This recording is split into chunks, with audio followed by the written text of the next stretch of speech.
I've often wondered, what is the minimum amount of effort for a revolution to be successful, for change to be taken? And it seems that the largest factor is when the police, when the security, when the tools of those in power decide to be apathetic. When Trump was shot in Butler,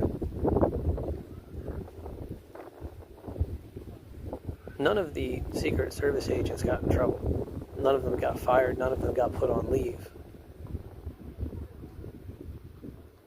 And it's absurd to think that the Secret Service could be a job where you just come in from 9 to 5, you don't get emotionally invested, and you just get a paycheck to take home at the end of the day. But this comes for police officers as well. If you were a police officer facing 1,000 people in a protest, you may feel comfortable arresting one or two of them. But if you were a police officer in front of a mob of 100 people, you would do exactly what you are paid to do. Police are not required to put their lives in harm's way to fulfill their orders. That is 100% true. That is an unreasonable thing to ask the police to do. There's even legal precedents for that. When the school shooting went on and all the police gathered outside and none of them went in, none of them were fired. And that apathy is the weakest link for those in power.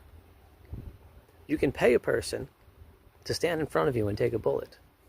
But in that moment, that person will probably not do it.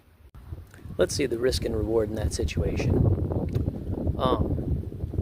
The risk of not doing that, of not giving your all, you lose your job.